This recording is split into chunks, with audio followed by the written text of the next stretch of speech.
Meus irmãos, a paz do Senhor, é uma alegria estarmos reunidos nessa manhã de domingo, 5 de setembro, para juntos estudarmos a palavra de Deus. Quero convidar você, a sua família, os seus amigos, seus parentes nessa hora, para pegar a sua revista da Escola Bíblica Dominical, também a sua Bíblia, para estudarmos aquilo que o Senhor tem preparado para nós nesta manhã. Quero também, antes de orar, incentivar você a dar um like no nosso canal do YouTube. O like é aquele joinha, é importante que você faça isso. Se você ainda não é inscrito, você que nos visita nesta manhã, faça a sua inscrição. Você fazendo a sua inscrição, você vai receber as nossas notificações, tudo aquilo que acontece no nosso canal vai aparecer no seu celular para que você fique sempre por dentro do que está acontecendo. Então faça tudo isso para a glória de Deus, amém? Então vamos orar nesta hora para estudarmos a palavra de Deus. Feche os teus olhos comigo. Senhor, nós te agradecemos nesta manhã, te bendizemos, Senhor, por tua graça, pelo privilégio, Senhor, de estarmos reunidos em torno da tua palavra e mais uma vez, ó Deus, estudarmos assuntos concernentes ao Senhor. Fale a cada coração, a cada um, Senhor, que agora me escuta, que me ouve, Senhor, por meio deste canal, que o Senhor possa, Senhor, falar poderosamente na vida de cada pessoa. Assim nós oramos, te pedimos e também já te agradecemos em nome de Jesus. Amém. Então vamos, queridos, nossa lição é de número 10. O título da nossa lição hoje é sobre o cativeiro de Israel, o reino do norte, o qual tem o textuário que está escrito no profeta Oséias, capítulo 6, o versículo 1, e diz assim: Vinde e tornemos para o Senhor, porque ele despedaçou e nos sarará, fez a ferida e a ligará. A nossa verdade prática, irmãos, diz assim: Deus sempre adverte seu povo sobre os perigos da idolatria e suas terríveis consequências. Nós iremos ver exatamente isso na nossa lição de hoje, o perigo da idolatria e as suas terríveis consequências. É um assunto muito atual e pertinente para os nossos dias. A nossa leitura bíblica em classe, irmãos, ela está registrada no segundo livro de Reis, no capítulo 17.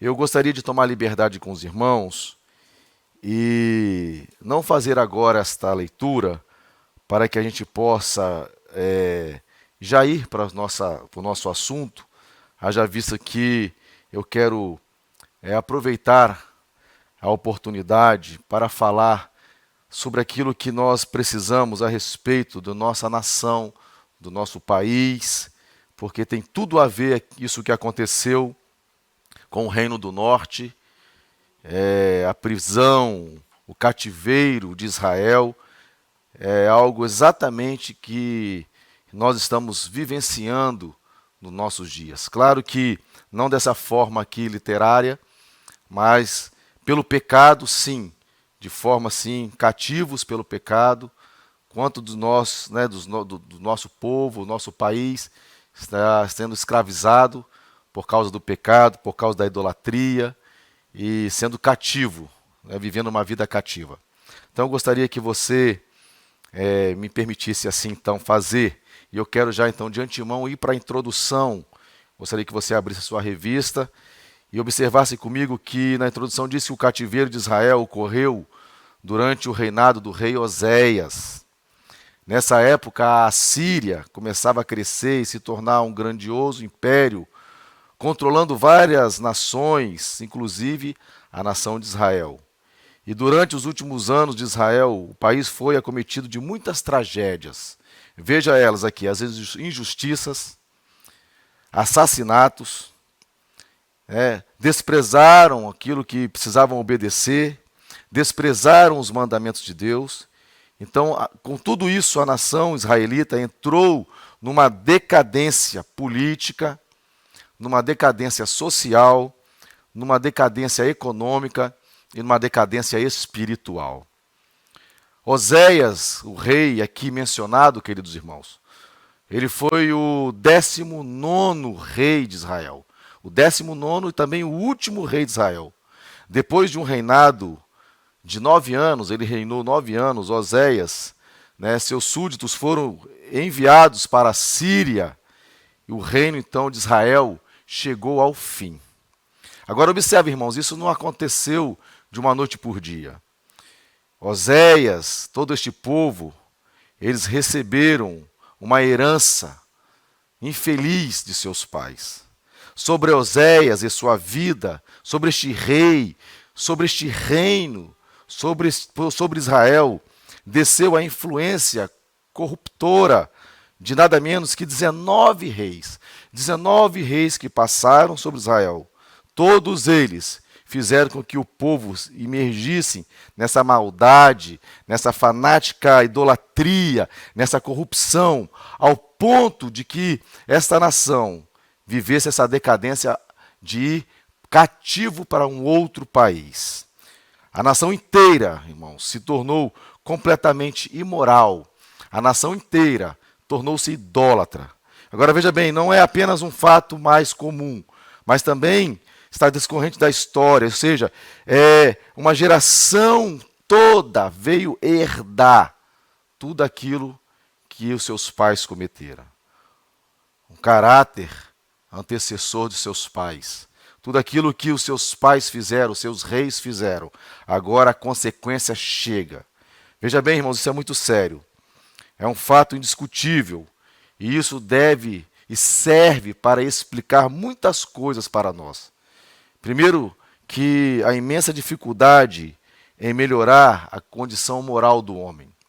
Deus havia sempre mandado seus profetas para essa nação, advertindo a nação, mostrando à nação o perigo que eles estavam correndo com a sua desobediência, o perigo que eles corriam em se afastar de Deus, o perigo que eles corriam em se misturar com outros povos. Então, a dificuldade de melhorar a condição moral, caráter religioso deste povo. Uma outra coisa que nós também aprendemos aqui é a necessidade absoluta da obra redentora através do Espírito Santo para redimir o homem. Sem a obra do Espírito Santo, queridos irmãos, sem a obra poderosa do Espírito Santo, como diz a palavra de Deus, que ele convence o homem do pecado, da justiça e do juízo. Sem essa obra poderosa, o homem nada pode fazer. Nós carecemos de uma ação poderosa do Espírito Santo. Este povo carecia, não abriu o coração. Nós carecemos. E se nós não abrirmos o nosso coração para essa obra poderosa, nós corremos o risco, sim, de sermos sempre levados cativos pelo pecado. E outra coisa aqui que a história nos mostra, que o mundo mau não pode melhorar por si mesmo. Eles estavam sempre apoiados num novo rei, num novo processo, num novo governo. E nós vamos ver aqui na história que um homem não pode melhorar nada por si mesmo. Não pode tornar as coisas ruins boas. Homens maus não podem conduzir outras pessoas para o céu. Se o mundo deve ser melhorado, se os pensamentos devem ser melhorados, se a moral, o caráter devem ser melhorados, isso deve ser feito através do Evangelho, da Palavra de Deus. Ela é o agente transformadora das nossas vidas, da vida do homem. Isso é importante. Por isso Deus enviava os seus profetas. Deus mandava os seus profetas para que o povo recebesse a palavra de Deus e fossem transformados. Mas eles assim não fizeram. Uma outra coisa aqui, queridos, que Oséias e seu povo não foram apenas herdeiros das corrupções das gerações passadas de seus pais, mas eles próprios tornaram-se agentes na propagação e perpetuação da maldade. Eles só não receberam a herança corrupta e corruptora de seus pais, de seus reis, de seus governantes, dos seus falsos sacerdotes, dos falsos profetas. Não, eles também se tornaram agentes. Eles também eram maus, eles faziam maldades, eles eram corruptos, tanto na área política, na área social, na área econômica, na área espiritual, religiosa. Eles também se tornaram agentes de todo este mal. De forma que, embora fossem herdeiros de um passado corrupto, eram ao mesmo tempo agentes, ou seja, culpados daquele presente tempo perverso. E por mais forte, queridos irmãos, eu quero vos dizer que seja a influência do passado sobre nós, ele não é forte o suficiente para nos coagir a errar. Não é porque eles erraram no passado que nós iremos errar agora no presente e no futuro. Eles herdaram isso e, desejosos disso, abriram mão da verdade da palavra de Deus, dos ensinamentos, das leis de Deus. E então eles se misturaram e permitiram que isso acontecesse. Nós sabemos de todas essas coisas. Nós temos a herança do pecado, né, na nossa vida, no nosso corpo, mas nós a rejeitamos pelo poder da palavra, pelo poder do Espírito Santo, pelo poder que há no sangue de Jesus, que nos purifica do pecado. Nós rejeitamos toda a maldade, e assim nós caminhamos firme, mesmo que os nossos pais pecaram, mesmo que os antepassados pecaram, isso não pode nos influenciar agora que nascemos de novo, que recebemos a graça de Deus, o batismo do Espírito Santo, estamos agora novas criaturas, vivemos uma vida nova, uma vida de santidade, e então nós não carregamos mais essa condenação do passado. Muito bem, vendo tudo isso aqui, irmãos, eu quero então passar para o primeiro ponto, falando sobre Israel, sobre o reinado de Jeroboão. É importante nós entendermos isso. Eu gostaria aqui de fazer uma breve explanação desses reinados. Muitos irmãos me procuram, perguntando, pastor, às vezes eu não consigo entender porque a Bíblia fala de Israel, e depois fala de Judá, e tem Jerusalém, tem Samaria. Muito bem, queridos irmãos, uma breve explanação sobre isso. Até Salomão, o reino, ele era todo unificado, era um reino só de Israel, todo ele unificado, e a capital era Jerusalém. Mas depois de Jeroboão, veio reinar o seu filho Roboão, e Roboão, ele influenciado por seus amigos mais novos, não dando ouvido, diz a palavra de Deus, que ele não ouviu os sábios, né, mais experientes, ele então cria um problema com o povo que estava junto de Jeroboão, e aí então há um racha nessa nação. Ficou dividido então em duas partes, o reino do norte e o reino do sul. O reino do norte continuou se chamando Israel, cuja capital, Samaria, e foi assumido por Jeroboão. E o reino do sul, que ficou ali então como Judá, e a parte da sua cidade capital, Jerusalém. Então, sempre que os irmãos lerem essas partes, os irmãos precisam entender que há um momento em que há uma unidade. A Bíblia mostra, por exemplo, em 1 Samuel, 2 Samuel, vai mostrando ali, até mesmo no início do livro de Reis, de 1 Reis, mostra a história de Davi, mostra a história de Salomão. Então, depois, vai mostrando a história dos outros reis, aí há uma divisão, onde Roboão, o filho direto de Salomão, reina sobre o reino do sul, capital Jerusalém, e Jeroboão assume, que é filho de Nabate, Jeroboão, ele assume o reino do norte, e a capital é Samaria. Muito bem. E aqui nós vamos ver no primeiro ponto que Samaria é cercada pelo rei da Síria. Israel sob o reino de Jeroboão. A nação de Israel experimentou uma prosperidade econômica e conquistas de territórios perdidos para a Síria. Síria era um reino antes de Assíria, viu, irmãos? Então, nesse tempo aqui, quando houve a divisão, né, de Israel, havia ali então um território chamado Síria, aonde Jeroboão, com seus exércitos, Israel, foi assumindo e foi se fortalecendo durante um tempo.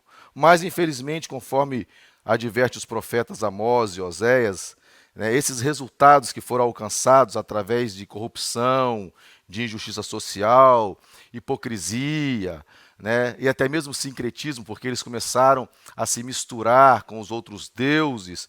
Isso foi a derrocata deles, foi o problema que eles arrumaram.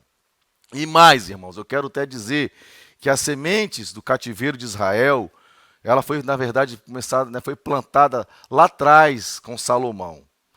Veja bem que a introdução das mulheres, das esposas de Salomão, mulheres estrangeiras na família real, foi o primeiro passo para a queda de Israel. Jeroboão, esse aqui que assume o reino do norte, que, como eu disse, é filho de Nebate, corta o dado que marca a face de toda a história religiosa subsequente de Israel. Ele foi aquele que começou a se afastar de Deus severamente e influenciar todo o povo do Reino do Norte, de Israel, para que se afastasse de Deus. E aí, com a quarta dinastia, com o rei Onri, começa um novo período religioso. Essa história está registrada em 1 Reis, capítulo 16. E veja, irmãos, que a grandeza e a popularidade estrangeira de Onri, que foi um dos reis de Israel, ou seja, a quarta dinastia, depois de Jeroboão, garantiram a aliança de seu filho, um rei que todos conhecem, chamado Acabe, né, cujo esse rei vai casar-se com Jezabel. Então, veja bem, essa energia, essa força que nós conhecemos de Jezabel, que perseguiu, destruiu os profetas de Jeová, ela transplantou para Israel, ela trouxe para Israel toda a adoração do seu povo, da adoração a Baal, a Azera. Olha que coisa terrível.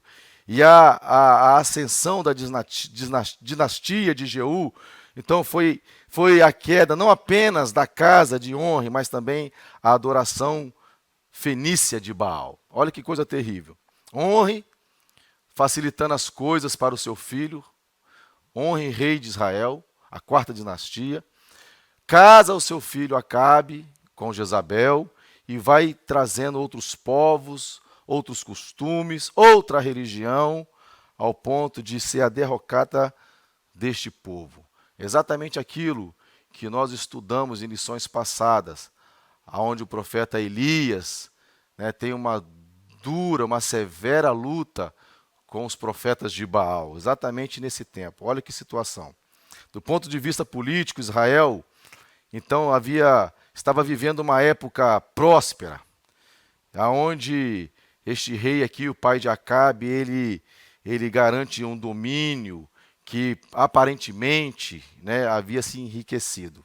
Mas, na verdade, isso não aconteceu, porque por mais que ele se enriquecesse com metais de ouro, pratas e outras coisas, o mais importante, aquilo que eles tinham de mais valor, que era a presença de Deus, que era a comunhão com Deus, eles haviam perdido e perdiam-se cada dia que passava. Muito bem, um outro ponto aqui fala da traição do rei Oséias. Veja que coisa interessante. Oséias parece ter sido fiel, até aqui no texto que nós lemos, a seu senhor Assírio, enquanto o rei anterior estava vivendo, porque ele vai falar aqui de Salmaneser. Mas antes de Salmaneser, havia um outro rei chamado Tiglat-Pileser, aonde Oséias estava pagando seus tributos, estava contribuindo e pagando os impostos devidamente. Mas quando este rei Tiglat-Pileser morre e assume então este novo rei Salmaneser, o que acontece? Oséias, ele para de pagar os tributos, os impostos, e aí então ele se apoia no governo do Egito, ele se apoia no rei do Egito, e aí, meus irmãos, essa é a falência deste rei. Ao invés de depositar sua confiança em Deus, de se lembrar de que reis do passado venceram outros reis, outros povos, reis de Israel, né, venceram, outros povos, porque confiaram no Deus vivo. Oséias, o rei aqui, ele não faz assim. Ele se guarda, ele se fortalece diante do rei do Egito, junto com o rei do Egito. Então ele retém o tributo que era costumeiro, porque a Síria estava dominando, e com isso ele está desafiando abertamente o exército do rei Salmaneser. E aí é o seu fim. E Salmaneser, então, o que ele faz? Ele sobe por toda a terra, e aí ele então vai cercar Samaria, e a Bíblia diz que ele ficou ali por 3 anos, e ali ele debulhou toda a terra, todo o espaço, levando cativo e devastando tudo em Israel. Olha que triste situação deste rei por não tomar e por não agir sabiamente. Outro ponto aqui da nossa lição é a advertência dos profetas, que sempre usados por Deus, advertiram o povo. Diz aqui que o aumento da riqueza nacional, especialmente sob o reinado de Jeroboão II, fez com que pequenos proprietários fossem espoliados pelos mais ricos. Olha que coisa terrível, irmãos. A nação, ela vinha numa riqueza nacional próspera, porém, os mais ricos cada vez mais ricos e os pobres cada vez mais pobres, sendo aqui roubados, espoliados pelos mais ricos. Enquanto os mais abastados viviam na extravagância, os pobres eram vilipendiados e permaneciam na miséria. Essa injustiça fizeram com que os profetas Amós, especificamente o profeta Oséias, formalizassem graves denúncias contra este povo. E diz o nosso comentarista que todos esses brutais pecados da nação de Israel foram apontados pelos profetas com pesadas advertências ao arrependimento. E eles fizeram um apelo à misericórdia, ao amor de Deus para com os mais humildes, mas eles não ouviram os profetas. E aí então, Deus Todo-Poderoso, que sempre abominou essas coisas, e mais, diz aqui, que então eles, se unindo aos outros deuses, esse sincretismo aqui, que diz que o povo adorava outros ídolos, e faziam culto, oferecendo culto a outros deuses. Então tudo isso, mesmo com a advertência do profeta Amós, aquele povo obstinado, aquela nação obstinada, não deu vazão a essa severidade de Deus.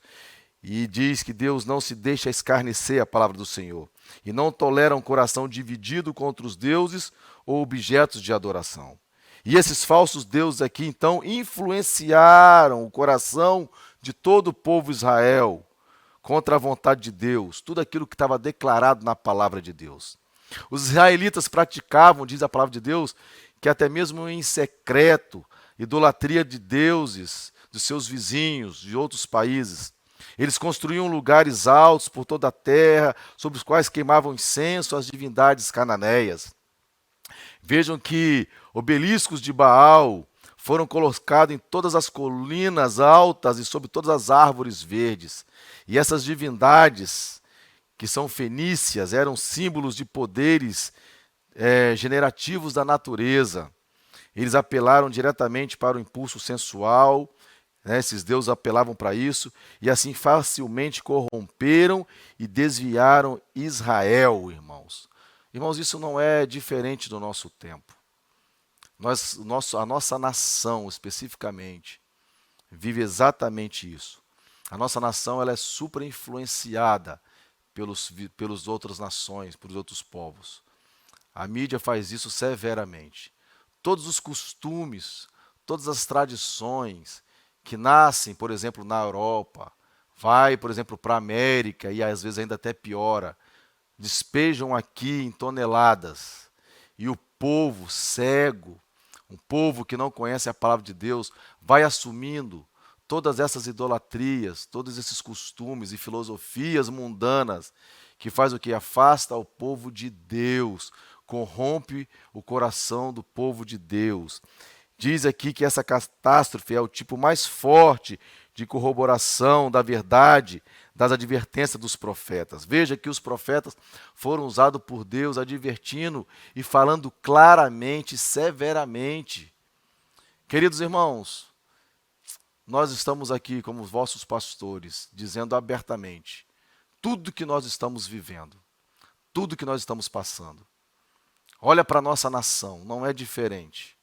Deus tem usado teus servos, Deus tem usado os seus profetas, os seus pastores, seus professores, para instruí-los, para abrir os vossos olhos, para que você enxergue a verdade dos fatos. Olha como um rei, como um governante, quando não teme a Deus, quando ele não tem compromisso com as coisas de Deus, como ele leva toda uma nação a se corromper. Está escrito na palavra de Deus que é luz para nossos caminhos, para que a gente possa enxergar essas coisas. Nós precisamos orar pela nossa nação. Nós precisamos orar pelos nossos governantes, para que eles, acima de tudo, eles temam a Deus.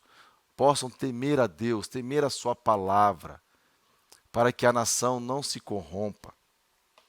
Veja aqui que os profetas suplicaram, imploraram a Israel que se desviasse de todos os seus maus caminhos. Eles avisavam, eles ameaçavam, acusavam, condenavam aquelas atitudes pela palavra do Senhor. E o destino ameaçado finalmente aconteceu, irmãos. Tudo que eles vinham falando, olha, se vocês não se arrependerem, se vocês não se voltarem ao Senhor, não se humilharem, se vocês continuarem se dando a outros deuses, se influenciando por outros povos, o castigo vai chegar, o cálice da ira de Deus vai entornar. E isso, infelizmente, chegou, irmãos. É exatamente isso que nós estamos estudando nessa lição. O cativo, o povo sendo cativo, o povo de Israel sendo levado como escravos para uma outra nação. E aí, Deus, queridos, eu quero te dizer que é o mesmo ontem, o mesmo hoje e o mesmo Deus será para sempre. O que estou dizendo com isso? Que desconsiderar a palavra de Deus, desconsiderar os ensinos de Deus, desconsiderar o comando de Deus, as advertências, as ameaças, é tão censurável, é tão terrível aos olhos de Deus, como foi há quase 3.000 anos atrás que aconteceu isso com este povo. O nosso Deus é o mesmo, Ele está fazendo a mesma coisa. Tem advertido o povo, volte, se arrependa, se humilhe, volte aos meus caminhos. Ou seja, uma vida sem Deus é uma ruína. Uma vida sem Deus para uma nação é uma ruína para a nação. Então, que cada um de nós, nesta manhã, pela graça de Deus, viva de maneira que lê e aprendendo essa lição, não seja uma verdade tudo isso que estamos vendo em nossas vidas. Assim como os profetas suplicaram e imploraram a Israel que ele se desviasse dos seus maus caminhos, e assim como os professores, os pastores, os pregadores da palavra de Deus têm instruído, têm falado, que nós possamos então nos afastar das coisas deste mundo, da idolatria deste mundo, da vaidade deste mundo, e nos voltarmos para Deus humildemente. Muito bem, queridos irmãos, vamos aqui passar para o segundo tópico da nossa lição, onde fala sobre os pecados do povo e a sua queda. Muito bem. Aqui diz o terrível pecado da idolatria. E veja que desde que o reino de Israel foi dividido, ou seja, a parte do norte, se inclinou mais intensamente à idolatria que o sul. Provavelmente esta foi a razão de Israel ter sido levado para o cativeiro algumas dezenas de anos antes de Judá. Nós sabemos que Judá também vai ser levado cativo por um outro rei, por uma outra nação chamada Babilônia, mais à frente. Mas primeiro isso aconteceu com o reino do norte, o povo de Israel, cuja capital Samaria. E apesar do caos espiritual, a rejeição de Israel, Deus queria salvar o povo. Foi então que o Senhor convocou o profeta Oséias para uma situação bastante estranha. Veja, irmãos, que Deus sempre insistiu, Deus estava sempre insistindo para que o povo voltasse, para que o povo se humilhasse, para que os governantes, para que os sacerdotes, para que eles tivessem, né, aqueles que tinham autoridade, os juízes, Deus sempre insistiu para que eles retornassem ao caminho do Senhor. E Deus aqui nesse tempo ainda, né, é esperançoso aqui na palavra que o povo voltasse. Deus vai usar aqui o profeta Oséias, pedindo para que ele se casasse com uma prostituta e mais, tivesse filhos com ela. Veja bem, irmãos, que é uma situação dificílima, porque essa Deus estava fazendo aqui uma metáfora, porque a prostituta aqui simbolizava Israel, né? E o seu marido simbolizava o próprio Deus. Veja que eles estavam exatamente fazendo essas coisas, só que Israel, ao invés né, essa prostituta, ao invés de se voltar para Deus, que havia se casado no passado com Deus, se arrepender, não. Ela foi se deleitar com seus amantes, que era quem? Era o Egito e até mesmo a Síria, confiados em outros reinos, ao invés de confiar em Deus. E ainda assim pagava para estes, né, para estarem com eles. Era terrível, algo terrível, ou seja, uma prostituta fazia questão de pagar para que aquela outra pessoa estivesse com ela. Olha que coisa fora do anormal, né? Do normal, é algo anormal. Hoje se pode ver o mesmo, né, padrão de vida imoral, sempre que o povo de Deus se desvia da genuína dedicação do Todo-Poderoso. E é exatamente isso, irmãos. O povo de Deus tem nas suas mãos a verdade, tem a luz que clareia o caminho, mas mesmo assim, muitos são capazes de se desviar e pagar para viver aquilo que o mundo oferece. Irmãos, isso é muito sério. Quando nós insistimos para que os pais estejam com os vossos filhos, por exemplo, na escola bíblica dominical, para que traga os seus filhos para os cultos, para os eventos da igreja, né? Quantos pais não se esforçam para isso? Quantos pais fazem corpo mole, nem se interessam por isso. Mas quando é para levar, para fazer uma academia, para fazer um passeio escolar, para levar a filha para um balé, para levar o filho para fazer um esporte, né, um esporte secular, os pais se desdobram, os pais até pagam para que os filhos façam isso. Mas quando é para ir para a igreja, quando é para levar os filhos para a casa do Senhor, né, na verdade, os pais não querem fazer. Exatamente o que aconteceu lá acontece na nossa atualidade. Que Deus tenha misericórdia de nós. Muito bem, e aqui a gente vai observar que Deus havia dado um grande privilégio a este povo de Israel. Aprendemos aqui que o governador infinito do mundo, ou seja, Deus, deu a eles pelo menos 3 vantagens, grandes vantagens, né, que é a liberdade política, o direito à terra prometida, né, e o mais alto ensino espiritual. Mas eles não consideraram isso. Eles não velaram por isso. Eles preferiram o mundo, eles preferiram outros deuses. E nós também, hoje, queridos irmãos, gozamos desses privilégios, né, da nossa liberdade de ir e vir, né, pelo menos estamos aí ainda vivenciando assim, por mais que algumas autoridades estão tentando tirar essa liberdade, estamos orando, mas ainda gozamos dessa liberdade. Podemos ir ao culto, podemos ir à igreja, louvar ao Senhor, não secretamente, temos essa liberdade, temos a liberdade porque nós estamos adquirindo a terra prometida, a nossa Canaã celestial, e mais, temos também, como eles tiveram o ensino espiritual, nós temos hoje a presença do Espírito Santo de uma forma graciosa para nos conduzir, para nos convencer. Tudo isso nós gozamos exatamente como eles gozaram, como eles experimentaram. Só que o que eles fizeram? Eles rejeitaram a Deus. Eles não queriam Deus. Eles adotaram outros ídolos. Queridos irmãos, isso é muito sério, porque é exatamente o que nós estamos vivenciando.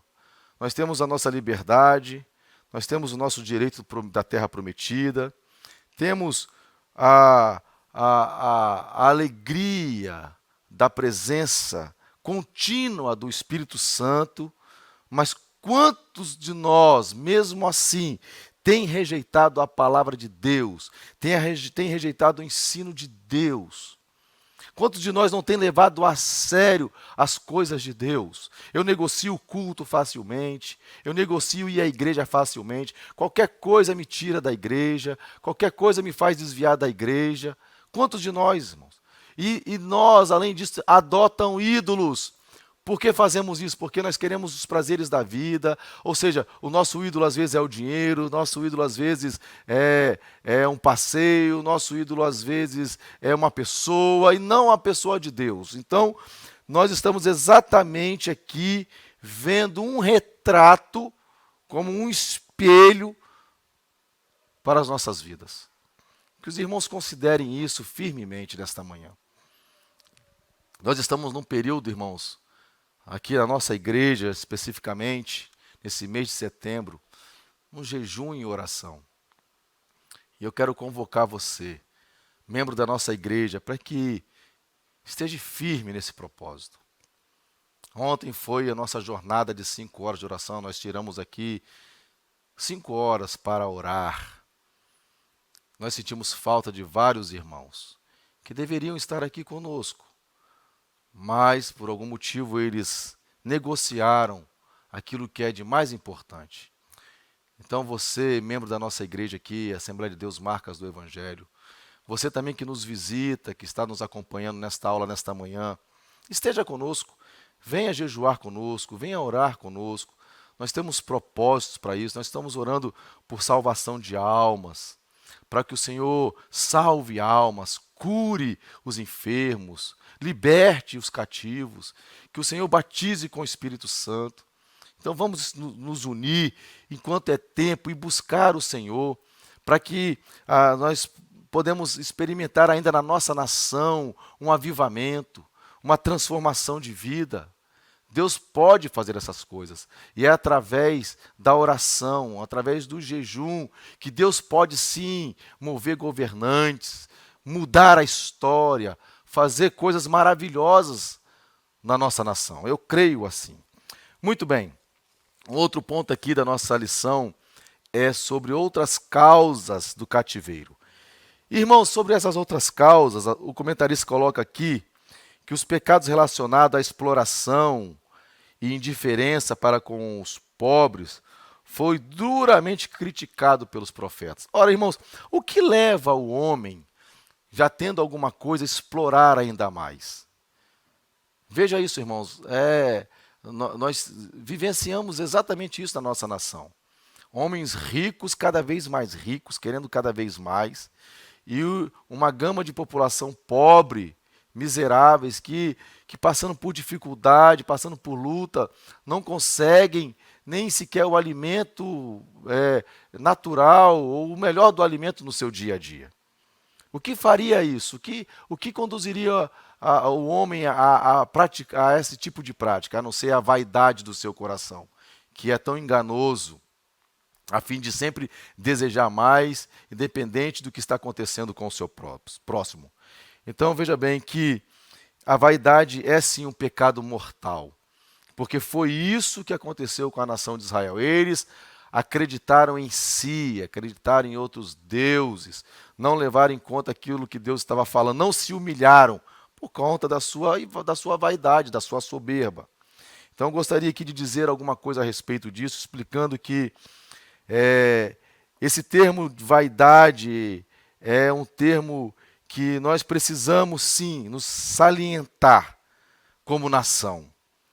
Porque essa nação aqui de Israel, eles se tornaram exploradores, diz o comentarista, né? E eu digo também vaidosos, porque eles seguiram seus próprios conselhos. Essa é toda a explicação que nós vamos entender aqui, que nos oferece acerca desse povo ter chegado à ruína, ter sido levado cativo. A vaidade levou a uma série de idolatrias e a vida inflada e vazia, que quando eles foram picado pela espada de Salmaneser, provou que toda aquela idolatria, toda aquela vaidade nos passava de uma mera bolha. Quando a espada do rei da Síria chegou, pronto, destruiu tudo. Por quê? Porque não havia alicerce, não havia base. Todo o edifício desmoronou, se descompôs. Porque uma nação, queridos, presta atenção, uma nação, ela não é próspera porque sua vida está inflada, porque está seguindo um caminho vanglorioso. Não, isso não significa que a bênção de Deus esteja sobre ela. Tem muitas pessoas achando que o dia que nós tivermos uma nação, tudo dando certo, a economia funcionando muito bem, e as coisas caminhando muito bem, sendo uma nação próspera, acham que porque as mãos do Senhor é poderosa, está por... Deus faz essas coisas, nós cremos. Mas nós precisamos entender, queridos, que o povo de Israel passou por um período assim, onde as coisas, eles cresceram, eles prosperaram, mas quando veio a espada de uma outra nação, que Deus estava usando como castigo para aquele povo, eles perceberam que eles não eram absolutamente nada. Eu estou dizendo o seguinte, que não é uma riqueza da nação, não é a prosperidade da nação que vai nos trazer segurança. É bom que isso aconteça, oramos para que isso aconteça, desejamos essas coisas para o nosso povo, para a nossa nação. Mas o que mais nós precisamos como nação, mas aquilo que nós mais precisamos como povo é de Jesus. Jesus é o nosso alicerce, Jesus é a nossa base, Ele é a pedra de esquina, a pedra angular. É nele que nós estamos firmados. Então reis passam, presidentes passam, governadores passam, mas Jesus não passa. Ele permanece para sempre. Nele está a nossa confiança, nele está a nossa esperança, nele está a nossa expectativa. Nós não podemos, como cristãos, nos esquecer disso, porque o povo de Israel, eles confiaram nos seus poderes bélicos, nos seus reis, nos seus governantes, e o fim deles foi o pior. Portanto, se alguém aqui dizer para mim que esse pecado da vaidade, da idolatria não é mortal, eu vou dizer para você que você está completamente enganado, porque a Sagrada Escritura sempre nos informa disso, que o coração do homem ele é enganoso, e nós somos facilmente levados à idolatria, à avareza, à corrupção e a todos esses males. Veja o caráter, veja a conduta de Jeroboão, este rei, o primeiro rei que assume toda essa nação. Veja o caráter, o comportamento de Oséias, de todos os reis de Israel, como eles levaram toda uma nação que a princípio era justa, levaram por maus caminhos, porque eram maus governantes. Isso é muito interessante, irmãos. Nós precisamos nos atentar a essas coisas, porque o caráter e a conduta dos reis de Israel nos ensina claramente que terrível flagelo os governadores iníquos podem ser para os seus súditos. Nós corremos este risco e nós devemos então estar atentos a todas essas coisas. Parece a partir do caráter intrigante descrito neste discurso que nós estamos vendo aqui, da nossa lição, qual facilmente qualquer pessoa pode ser levada à ilusão, a ilusão civil e religiosa por políticos astutos. Ou seja, governantes que parecem ser bons, mas não são bons, são astutos, têm as suas ideias contrárias à palavra de Deus. Parece pelo caráter e a conduta de Jeroboão, do rei Oséias, dos demais reis, governantes aqui corruptos, sempre eles estão objetivando corromper os ministros fiéis da religião, sempre objetivando corromper a palavra de Deus, a tampar os olhos daquele povo que teme a palavra de Deus. Quando nós olhamos para esta lição, queridos irmãos, quando nós comparamos esta lição, este fato, deste povo sendo levado cativo, e a nossa nação hoje, Quando olhamos um ou outro, aprendemos com o caráter, com a conduta e a história dos reis de Israel, que é dever dos professores, como estou fazendo aqui, dos pregadores, dos pastores, todos que são públicos e que pregamos ensinos judaicos cristãos, prestar testemunho público contra todas as tentativas de quem tem autoridade e querem destruir a religião e a moral do povo. Nós estamos firmemente lutando contra essas coisas. A natureza e os efeitos da conduta de Jeroboão e os seus reis mais à frente, até Oséias, que nós estamos estudando aqui, nos mostra o que devemos temer. Nós devemos temer é a Deus, devemos buscar é a Deus, em oração, em jejum. Caso, irmãos, os nossos governantes civis adotem e propaguem os princípios da infidelidade, nós não iremos assumir esses princípios. Nós somos guiados pelos princípios da palavra de Deus, pelo nosso Rei dos Reis e Senhor dos Senhores, que é Jesus. Nós somos conduzidos pelo nosso Senhor. Não podemos perder até agora os nossos hábitos, né, virtuosos, e nós não perdemos, na verdade, até agora esses hábitos. Há uma luta, nós estamos vivendo essa luta. Os governantes sábios e virtuosos que ainda nós temos na nossa nação, aqueles homens públicos, pode sim, pela providência divina, impedir o declínio total e apóstata da nossa nação. Então que Deus continue levantando homens poderosos, profetas poderosos, pastores poderosos, para ajudar a nossa nação, para que o nosso povo não seja levado cativo pelo pecado, não seja escravizado pelo pecado, como o povo de Israel aqui foi escravizado pelo rei da Síria, porque não temeu a Deus, porque deu as costas para Deus, porque se influenciaram com outros deuses. Que a nossa nação, que o nosso povo que é um povo cristão, um povo que teme a Deus, que o nosso povo possa então se voltar para o Senhor, se humilhar, orar, buscar a sua face, se arrepender dos seus maus caminhos, para que o Senhor então venha, se levante e sare a nossa terra, irmãos.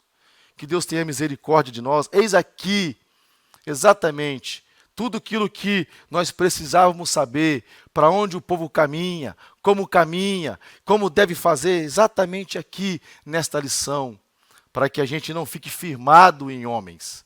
Por mais que pareçam ser bons, ou aqueles que não são bons, nós estamos aqui, irmãos, não estamos desmerecendo ninguém, nem A e nem B. Precisamos sim ser conduzidos por Deus. Esperamos sim sermos conduzidos por homens sinceros, mas que sejamos conduzidos pela palavra de Deus. Possamos ser guiados pela instrução da palavra do Senhor. Ela sim vai nos conduzir para a vida eterna. Ela sim fará dessa nação uma nação próspera em todos os sentidos. Em todos os sentidos. Então, nesta lição, e por tudo que estudamos até aqui, mostra que as ilusões civis e religiosas são os grandes males que mais especialmente clamam por nossa humilhação e consagração diante de Deus. Há uma ilusão, tanto do povo, tanto do lado civil, do lado político, quanto também do lado religioso. Há uma ilusão muito grande, irmãos. Nós precisamos estar focados em Deus. Nós precisamos nos humilhar diante de Deus. Nós precisamos buscar a face do Senhor. Ele é o nosso socorro. É Ele que faz mudar reinos. A Bíblia diz que é Ele que dá reis, que tira reis. A nossa luta ela não é carnal, a nossa luta é na esfera espiritual. E é da provisão de Deus, da vontade de Deus, de usar os seus filhos em oração, em rogos, em jejum, para que Deus levante homens sinceros, homens piedosos, homens que temem a sua palavra. Então, cabe a nós nos fortalecer em Deus para que isso aconteça. Muito bem, a terceira parte e última da nossa lição vai falar aqui um pouco sobre a mistura de gente e o sincretismo. Após o exílio, alguns israelitas que israelitas pobres que permaneceram em Samaria, na sua região, eles sofreram um ataque, mesmo assim, político. Eles não foram levados por serem pobres, mas sofreram um ataque político dos assírios. Que eles faziam? Eles misturavam outros povos de outras nações, outras etnias, outras origens, traziam então para ali, para Israel, promovendo assim ali uma grande migração, o recenseamento de pessoas, objetivando o quê? A misturar as nações para evitar possíveis rebeliões, ou seja, enfraquecendo as suas províncias. E com isso, este povo que ali ficara, eles foram misturados. O povo de Samaria então ficou misturado com outras nações, foram deportados para ali. E então, os que estavam ali ficaram ainda mais sincréticos, ou seja, misturado mesmo com outros deuses, com outras filosofias, com outros costumes. É por isso, nos lembra aqui o comentarista, que quando nós lemos em João, no capítulo 4, no versículo 9, diz que os judeus não se comunicavam com os samaritanos. Exatamente porque os samaritanos eram um povo misturado, não tinham uma linhagem pura. Então eles não consideravam mais os samaritanos, da região do norte, não consideravam mais como um povo separado, como um hebreu separado. Então por isso que diz aqui que eles não se comunicavam, não se davam. Mas aqui diz a respeito de Jesus e os samaritanos. Apesar do antagonismo entre judeus e samaritanos, Jesus os contemplou com muito amor. Ele deu atenção à mulher samaritana e lhe anunciou o reino, fazendo que a mulher conhecesse a fonte da água da vida, que era o próprio Jesus. Também na parábola do bom samaritano, Jesus vai contrastar ali a religiosidade excessiva dos líderes judeus da sua época, com a natureza da sua espiritualidade em detrimento aos samaritanos. Jesus vai mostrar que foi aquele homem considerado indigno que mostrou compaixão para com o ferido na beira do caminho. Ou seja, queridos irmãos, o que estamos dizendo aqui? Que Jesus é a solução para todas as coisas. Nós não estamos aqui como os melhores. Nós não estamos aqui como se nós fôssemos aquelas pessoas que iríamos resolver todas as coisas. Não. Mas nós temos um que resolve. Nós temos um que sabe de todas as coisas, que é Jesus. Que nos ensina a amar a todos. Nos ensina a caminhar de forma que possamos ser conduzidos pela palavra de Deus. Nós temos um que é Jesus, que mesmo na sua época, os judeus não considerando os samaritanos, Jesus mostrou que o amor dele, a grandeza dele, a graça dele atingia a todos. E esse é o objetivo maior para a nossa nação. O nosso maior desejo, a nossa maior esperança que nós temos em termos de nação, de povo, é que a nossa nação, o nosso povo, seja um povo influenciador do amor de Deus, do amor de Jesus, daquilo que Ele fez na cruz do Calvário para todas as nações. Que Deus possa usar a nossa nação, o nosso Brasil, como um povo que saia a evangelizar, a influenciar do amor de Jesus, da graça de Jesus que Ele tem por todas as nações. Isso é maravilhoso. E agora chegamos então à conclusão da nossa lição. E antes de nós concluirmos aqui a lição, eu quero te dar a oportunidade de ofertar na casa do Senhor. Nós estamos vivendo um tempo difícil, mas temos visto Deus prosperar abundantemente o seu povo. E eu quero então, nesta hora, trazer uma palavra profética para você. Você que tem endurecido o seu coração. Ou quem sabe você tem passado apertos financeiros porque não tem sido fiel ao Senhor. Eu quero nesta hora dizer a você que se você abrir o seu coração, como diz a palavra de Deus, que escrito em Malaquias, que Ele é o dono do ouro, da prata, e que podemos fazer prova nele nisto. Não que a gente vai estar submetendo Deus àquilo que nós estamos dando, não. Mas por Ele ser o dono de todas essas coisas. Quando nós, de coração livre, entendendo que nada que temos não pertence a gente, e nós estamos devolvendo à casa de Deus. Quando fazemos isso de forma muito alegre, o Senhor nos recompensa. Então quero convidar você, e com essa palavra profética, que Deus vai abençoar a sua casa, Deus vai abençoar a sua vida, vai prosperar os seus negócios, se você assim proceder. Faça isso então agora em nome de Jesus, contribuindo, vai aparecer no canto do vídeo aí a ferramenta do PicPay, o Pix, de forma que você, aonde você está, você pode ofertar agora.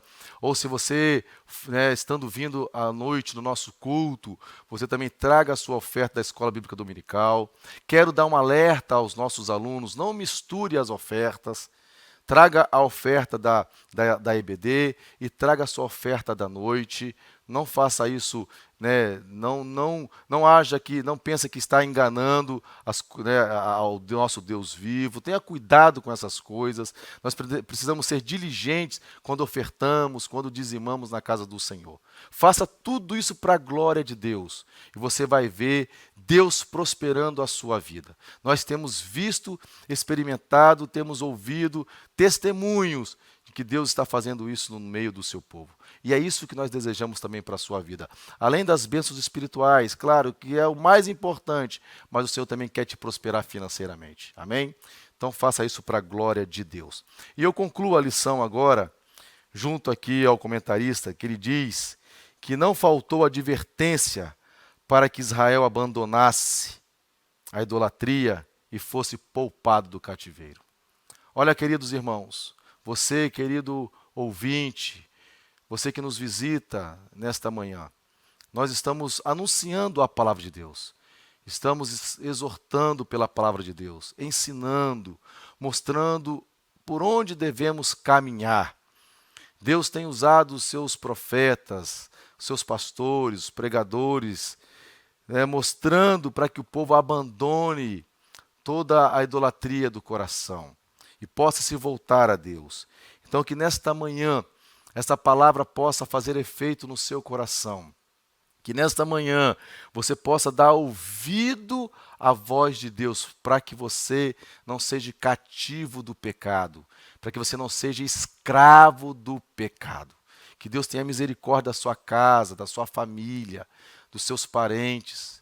Que através dessa palavra você encontre refúgio, que através desse exemplo que nós aprendemos aqui nessa lição, que o povo de Israel foi levado cativo, porque eles não deram voz aos seus profetas, a palavra de Deus. Então que você possa, então, nesta manhã, abrir mão dos seus ídolos, abrir mão do seu eu e voltar-se a Deus, para Ele mudar a sua vida em nome de Jesus. Que o Senhor possa te abençoar rica e poderosamente. Eu quero orar por você.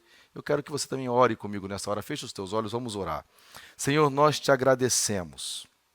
Nós te louvamos, Senhor. Aqui está, Senhor, uma lição que nos mostra como essa nação se afundou no pecado e as consequências, Senhor, destes pecados, que foi a escravidão. Uma maneira trágica, Senhor. Mas nós também vimos que Tu és misericordioso, amoroso.